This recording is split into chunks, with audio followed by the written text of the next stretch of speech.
চতে গৈয়ে গৈয়ে বহাগে পালেহি ফুলিলে ভেবেলি লগা গৈয়ে থাকো মানে উৰুকেই নকলে আমাৰ এই বিহুটিৰ কথা।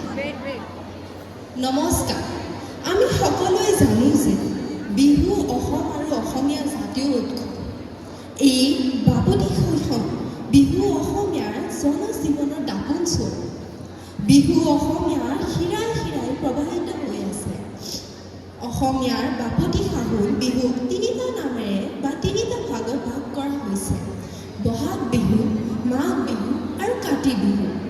বসন্ত ঋতুত পালন কৰা বহাগ বিহু অসমীয়া নতুন বছৰৰ প্ৰথম দিনা অসমীয়া কৃষক ঘৰে ৰাইজে গৰুহালক সন্মান জনাই গৰু বিহু স্বৰূপ পালন কৰে। গৰু বিহুৰ দিনৰ ভাগত গৰুক গা ধুৱাই মাহ হালধি সানি লাও বেঙেনা আদিৰ মালা পিন্ধাই পথাৰত মেলি দিয়ে। নতুন পঘাৰে বান্ধি তাৰ পিছত গাঁৱৰ ৰাইজ আজৰি হোৱাৰ পিছত গধূলি গাঁৱৰ ডেকা বুঢ়া সকলোৱে মিলি ঘৰে ঘৰে হুঁচৰি গায়। এই হুঁচৰি অনুষ্ঠানত কোনো ৰং ধেমালি নাথাকে, থাকে কেৱল মাত্ৰ গৃহস্থৰ প্ৰতি আশীৰ্বাদে, যাতে গৃহস্থ বছৰটো কুশলে যায়। আহক আমি গৰু বিহুৰ দিনা সকলো মিলি এই হুঁচৰি অনুষ্ঠান উপভোগ কৰোঁ। হেৰা, বিহু দলটি আহি পাবহি। তোমাৰ শৰাইখন যোগাৰ কৰা হ'লনে? দিয়া যিমান পাৰা সোনকালে বস্তুবোৰ যোগাৰ কৰি দিলে ভাল, নহ'লে পিছত বৰ লৰালৰি হ'ব। ৰবহে, আজি গৰু বিহু। আগতে মই নাহৰৰ পাতখিনি দুৱাৰ খিৰিকীত আঁৰি থওঁ, নহ'লে বৰদৈচিতা আই আহিলে আৰু ৰক্ষা নাই। তুমি প্ৰতি বছৰে এই প্ৰথাটো কিয় কৰা? মোক বাৰু আকৌ এবাৰ ক'বানে? নাহৰৰ পাতত শিৱলৈ স্মৰণ কৰি এটা মন্ত্ৰ লিখোঁ। মন্ত্ৰটোনো কি?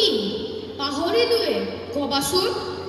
দেৱাদিদেৱ মহাদেৱ নীলগ্ৰীৱ জটাধৰ পাত বৃষ্টি হৰং দেৱ মহাদেৱ নমস্তুতে। দিয়া সোনকালে কৰা, ৰাইজ আহি পাবহি।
গৰু বিহুৰ পিছদিনা অসমীয়া নতুন বছৰ প্ৰথমটো দিন।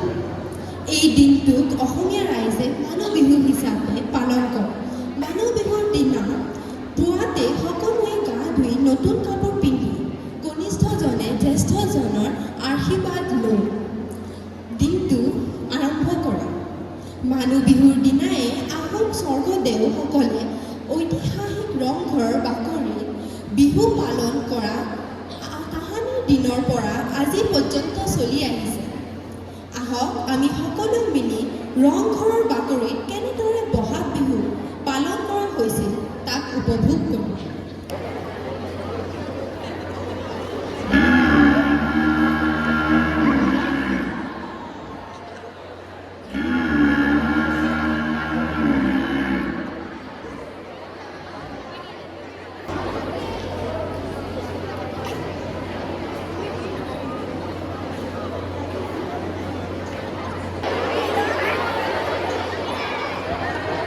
এয়া হৈছে কুকুৰৰ যুঁজ।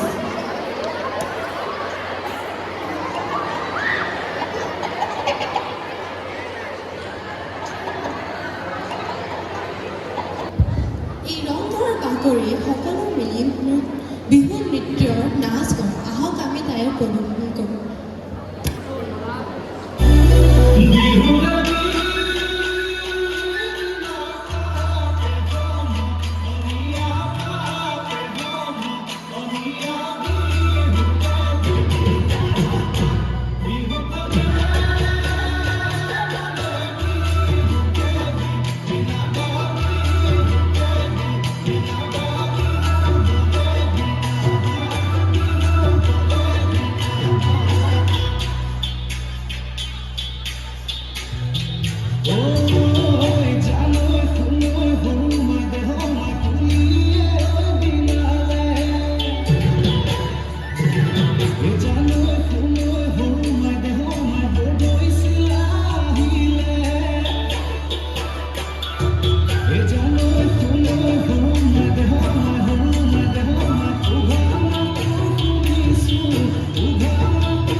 এই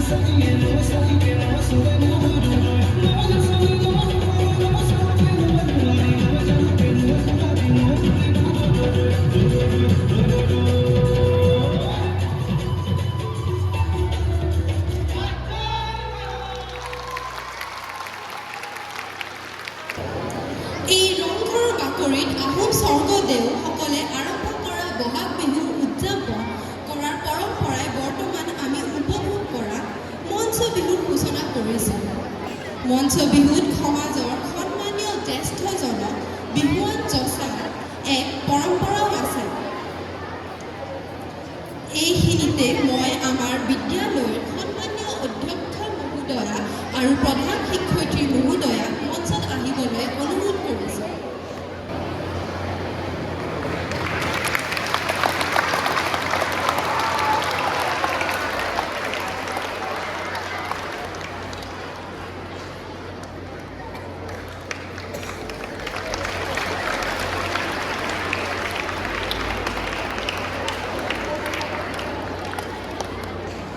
Good morning, children. Good morning, dear teachers. So, this is how we celebrate Bihu. So, what Bihu is this? Rongali Bihu. And after that, after this, which is the next? This is the beginning of the Assamese New Year, right? Yes, Bohag. Sot is the last month, and Bohag is the first month. So we celebrate 31st December. We are so excited. Of course, it is globally the new year, but we should not forget our culture. We should not forget our roots, right? Many of us, we don't know. And along with Assam, West Bengal, Punjab, Tamil Nadu, Kerala, all these states, we celebrate our new year. So it's Bohag Bihu, the first Bihu of the year, the opening of the new Assamese calendar. And which is the next one? Let me see who can tell me. Kati Bihu, very good. What's your name? Ariali Roy. Kati Bihu is the next, which we celebrate in the month of October. Yes? And then, which is the third one? Magh Bihu, or what is the other name? Bhogali Bihu. So there is a difference. When you pronounce it, that is Bhogali Bihu, and the one now is Bohag Bihu, right? So children, let's not forget our culture, our roots. Always we should remember now, as they had given us this gamusa and they had taken our blessings. So even when you go back home on the new year, you should take the blessings from your parents and all the elders, right? So enjoy your Bihu holidays. Entire week it's closed. We come back again on Monday, that is 21st. আজি অনুষ্ঠানিত উপস্থিত থকা সকলোলৈ অশেষ ধন্যবাদ আৰু কৃতজ্ঞতা জ্ঞাপন কৰিছোঁ। শেষত দ্য গ্ৰীণ স্কুল ইণ্টাৰনেশ্যনেল ফালৰ পৰা সমূহ গ্ৰীণ পৰিয়ালৰ লগতে অসমবাসী ৰাইজক ৰঙালী বিহুৰ